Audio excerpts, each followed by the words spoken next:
Good afternoon, ladies and gentlemen. Good afternoon, fellow members of the panel.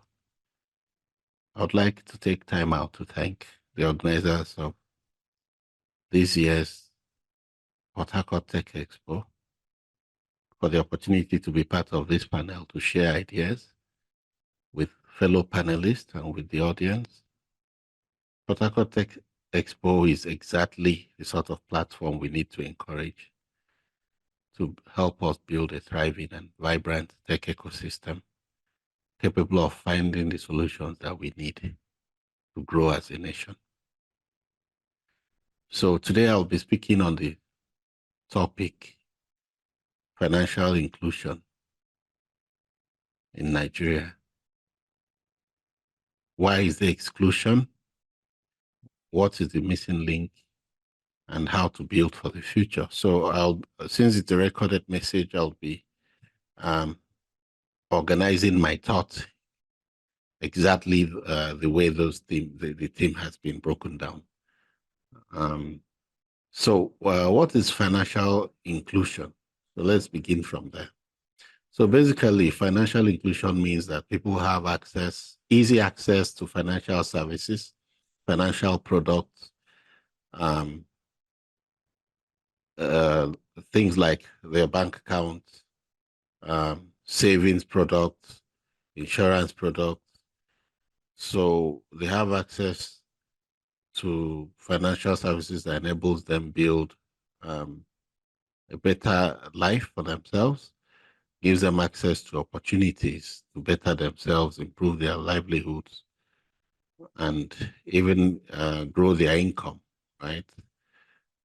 If you extend that a bit more, that means financial inclusion enables people climb out of poverty and live more fulfilling lives. But today, I would like to talk about an aspect of financial inclusion that not many people talk about, right? So financial inclusion that I just described, the financial inclusion I just described is like the textbook of financial inclusion. So an aspect of financial inclusion people don't talk about a lot is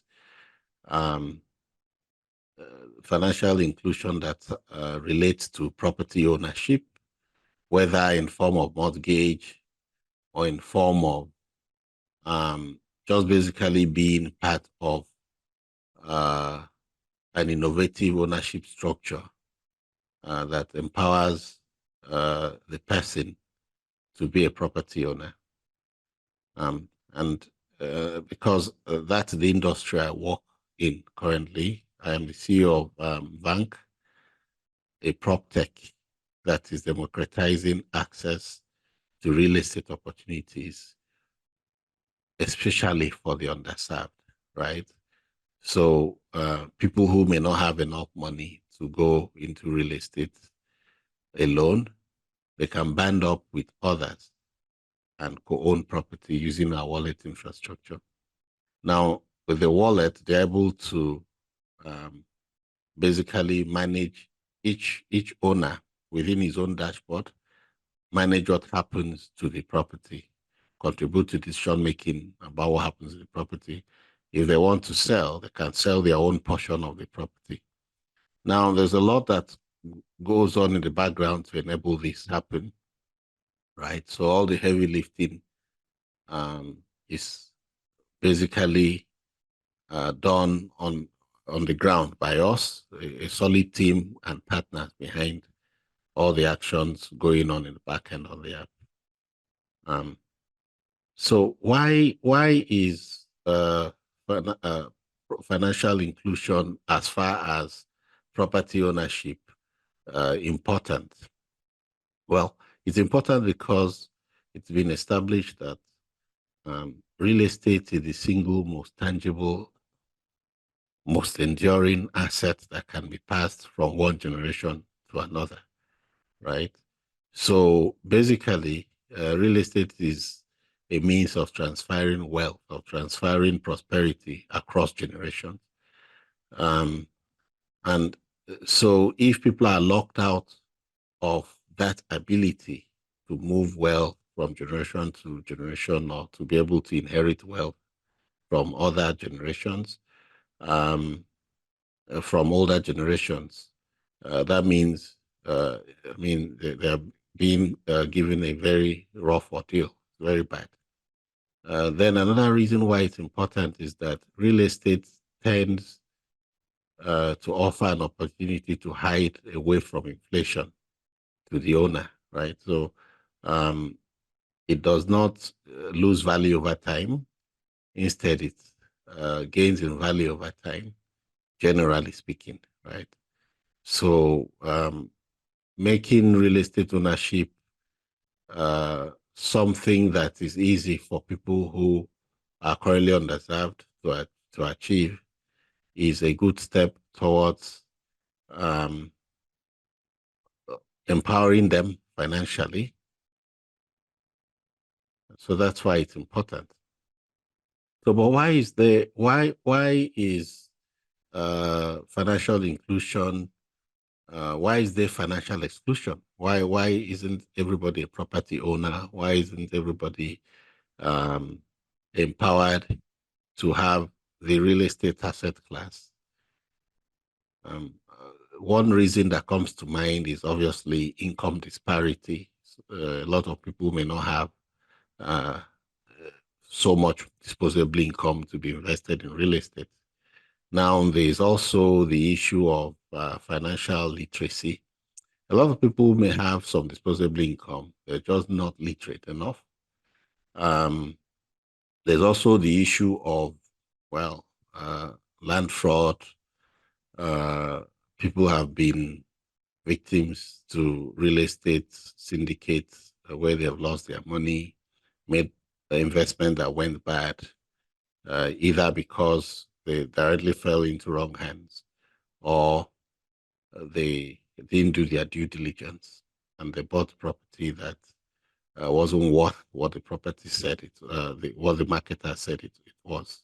And so they have, uh, like everybody else, maybe they've lost appetite in real estate, right? For real estate, rather. Um, so this is why real estate uh, needs, as a component of financial inclusion, needs to be revisited, right? So there's how do we deal with things um, like the high initial cost of investment to be owners? How do we deal with things like debt capital? And by the way, the PwC says that Nigeria has between 300 billion to 900 billion US dollars in debt capital in residential real estate only, right? So there's a lot of money trapped there. So people have been encouraged to buy into real estate, and they have done that. But then that money means nothing to them because it's just sitting there idle. They're unable to unlock value from that money. Perhaps they are not able to use the property as collateral for um, maybe business transactions, for lending transactions. They're not even able to prove ownership, right? And therefore, perhaps increase their credit score on account of being property owners. So, debt capital is one big issue within real estate and is another source of financial exclusion, even among the class of people that have and control real estate. So I'll now move on to the issue of the missing link, right? So where is the missing link? Um, the missing link, as far as bank is involved, has a lot to do with even the definition of financial inclusion, right? The extreme focus on a narrow description where it was basically first layer financial services that were covered. So when people were talking of banking services, um, insurance services, um, credit scoring, and things like that. These are the sort of the limit of the definition or the description that people tend to give um, about financial inclusion. So we need to broaden that. We need to expand it to include even property rights, right? Um, we need to include timely provision of property titles. Land administration system needs to change, and we need to now to be able to broaden the kind of component of what makes financial inclusion. So we need to recognize that people who cannot easily and swiftly and cheaply and safely buy into real estate have been excluded, right? They've been excluded from a particular asset class that, if we look at it um, at the basic level, I mean, it's God given, right? So land is God given. So it uh, many things that we uh, want people to have access to under the narrow definition of financial inclusion is actually man-made, but my land itself is God given. So people who can't access land um, in their financial journey have been clearly excluded. Um, so the missing link first is in um, broadening the definition, the classification of financial inclusion. That's one. Second is in applying technology like we're doing to ensure that basically it's practical to operate real estate as one of the components that are important in financial inclusion, right? Because if real estate remains one big amorphous, very costly undertaking, that will not work. Or if we're talking about real estate that has been democratized through fractionalization and tokenization, so people can buy um, with small budgets, so they are co-owners into properties that the titles have been verified, that the pricing is transparent. We see that already that empowers them um, to be players in that sector. So that's one missing link is the technological enablement, which Bank is now providing. There are a couple of other players in this space. But Bank is doing it very uniquely because we have humanized our solution, meaning that people can basically form cooperatives and interact with themselves within the app um, and take joint decisions about a property, and yet they retain their independence as individuals, right? Um, and they can decide if they want to stay on as a property owner, if they rather sell at any point, also within the app. So the third, so I've talked about broadening the description of what it means to be financially included, right? I've talked about um, the part technology needs to play, right? So the third issue that is the missing link um, in the whole financial inclusion equation is the role of government, right? So the role of government, um, the government as uh, a pace setter, as a rule setter in the real estate uh, as part of financial inclusion conversation is the government has got to be um, uh, has got to be as innovative as it has shown itself to be in some areas, right? So government took the lead in financial inclusion in other areas, providing enabling environments, either to set the pace or to lay the framework for for the fintechs that we know today to operate within the mobile money space and within the payment space, but also where regulation was lagging innovation, government was very swift to catch up with that, with the innovation. So that's what we're hoping will happen within real estate space for prop techs, right? Like Bank, who are innovating in this space.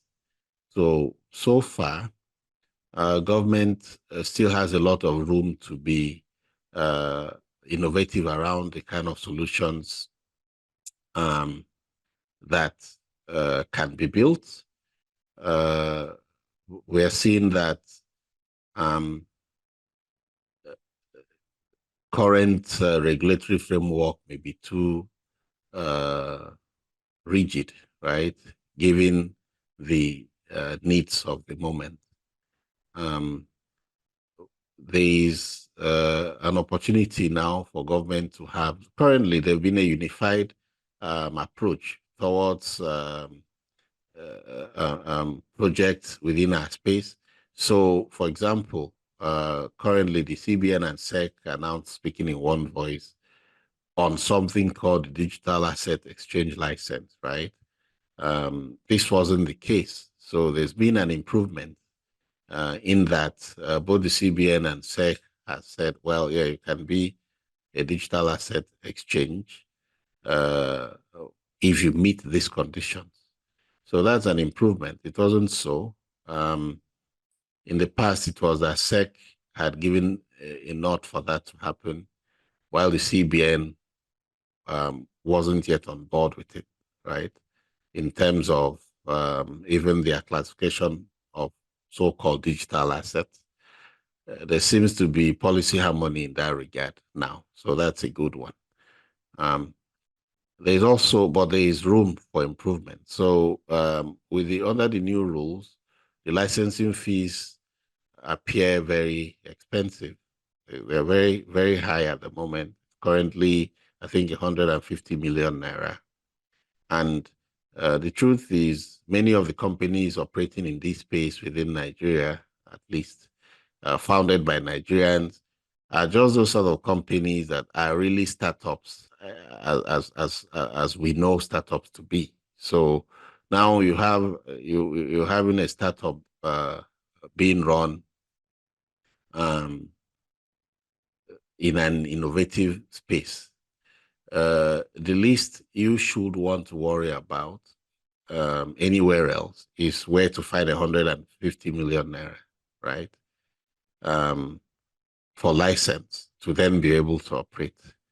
We feel that this will keep Nigerians and native companies out of the space, and most of the people who get licenses will be foreigners. So this will be of foreign interest, and this will be just one more area where we have, in effect, unwittingly outsourced segments of our economy to foreign interests with no allegiance, no loyalty, except profit to the country.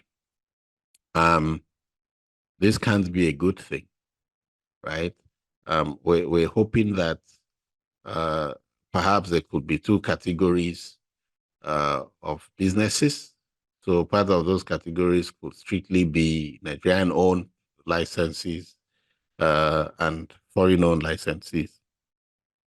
In this way, it will keep people like us who are frontliners, who are pioneers in this field, who have been building with limited resources up till now to continue, because surely people have been building to this point without any form of government support and yet have been self-regulated. They deserve some kind of encouragement in this way. So we are hoping there will be policy review in that regard. Now, the last part is on how to build for the future. There's a lot that can be said about that, how to build for the future. So the first thing I would like to say is, obviously,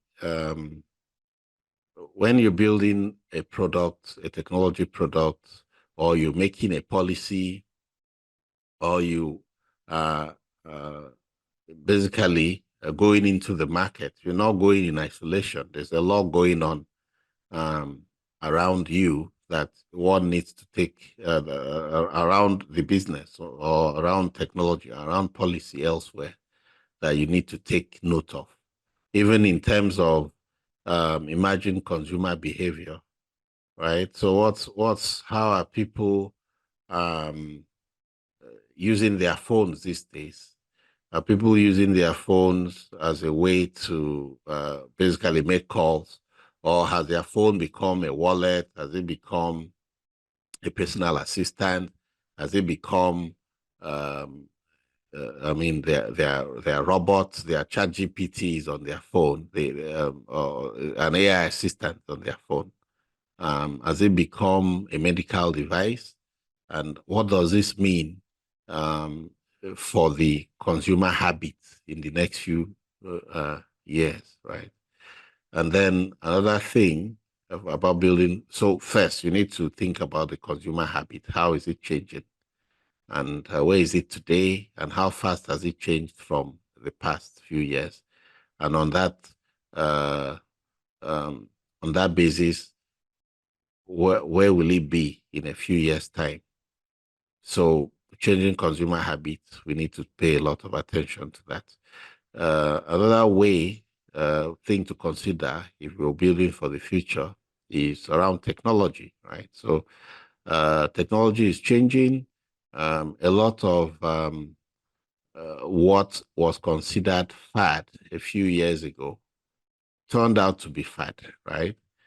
Um, but today, some of those futuristic technology of the past are here with us today.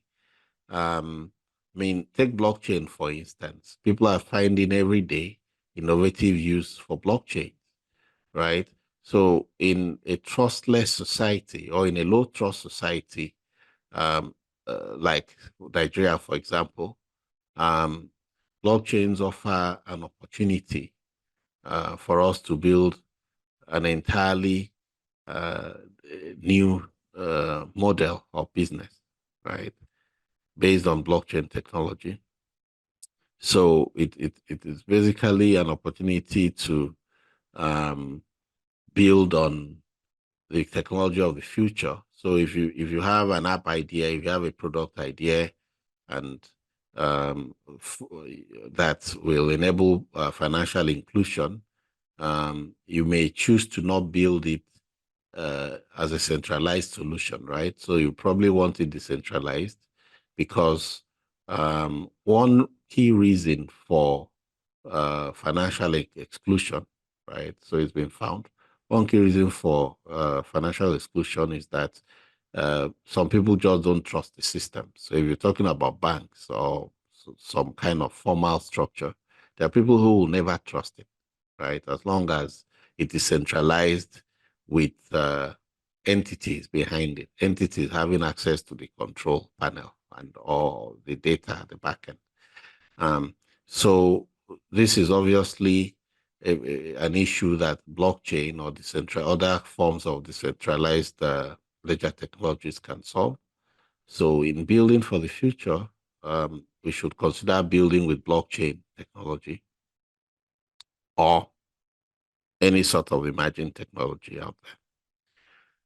And then three, um, how to build for the future, how to enable financial inclusion down the road with our solutions.